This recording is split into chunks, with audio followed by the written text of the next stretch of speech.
નમસ્કાર. આજના આ ખાસ વિશ્લેષણમાં આપણે એક માતાના સર્વોચ્ચ બલિદાનની રૂંવાડા ઊભા કરી દે તેવી વાર્તા જોઈશું. ખરેખર એક માં પોતાના બાળક માટે કઈ હદ સુધી જઈ શકે? આજ સવાર તોફાની નદીના આ સંઘર્ષનો પાયો છે. વિભાગ 1. નદીમાં અચાનક આવેલું તોફાન. શરૂઆત એકદમ શાંત હતી, પણ કોઈને અંદાજ નહોતો કે હવામાન કેટલું ભયંકર બનશે. અચાનક આવેલું તોફાન, ગભરાયેલા લોકો અને અથડાતા મોજા. ગણતરીની પળોમાં જ આખી સાંજ એક ભયંકર અરાજકતામાં ફેરવાઈ ગઈ. વિભાગ 2. માતાનો એકમાત્ર સંકલ્પ.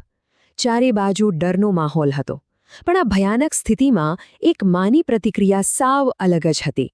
એક તરફ જીવ બચાવવા ગભરાયેલા લોકો અને બીજી તરફ બસ પોતાના બાળકને છાતી સરસો ચાંપીને બેઠેલી એક નિડર માં. લાઈફ જેકેટ તો પહેર્યું હતું, પણ તેનો અસલી સહારો તેનો દીકરો હતો. તેનું પૂરું ધ્યાન ફક્ત બાળકની સુરક્ષા પર હતું.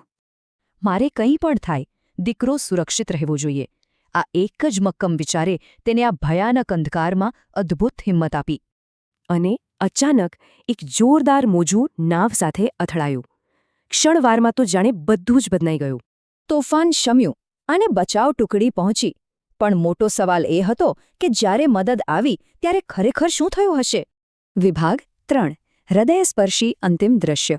તોફાન પછીનું આ હૃદયદ્રાવક દ્રશ્ય વાવાઝોડાની સાચી અને ડરાવણી ભયાનકતાનો પૂરો ચિતાર આપતું હતું. બચાવકર્તાઓએ જોયું કે સર્વસ્વ ન્યોછાવર કર્યા બાદ માતા એકદમ શાંત હતી. પાણી સામે લડતા તેનું દુઃખદ અવસાન થયું હતું.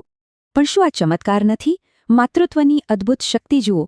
તેનો દીકરો હજી પણ તેની છાતી પર સંપૂર્ણ રૂપે સુરક્ષિત હતો. વિભાગ 4. માતૃત્વની અમર જીત. દુર્ઘટના અત્યંત દુઃખદ હતી, પણ તેમાં માતૃત્વની એક અંતિમ અને શાશ્વત જીત ચોક્કસ છુપાયેલી હતી. જરા વિચારો, શારીરિક રીતે એ માતા ભલે તોફાન સામે હારી ગઈ, પણ તેના માતૃત્વની આજે અમર અને શાશ્વત જીત થઈ. તેનો વારસો જ તેનું અસ્તિત્વ છે. આ ઘટના સાબિત કરે છે કે માતૃત્વની તાકાત મૃત્યુના ભયને પણ હરાવી શકે છે. માં ક્યારે અંતિમ શ્વાસ સુધી હાર માનતી નથી. ખરેખર, શું માતાના આ શાશ્વત પ્રેમથી વધુ શક્તિશાળી બીજું કંઈ હોઈ શકે?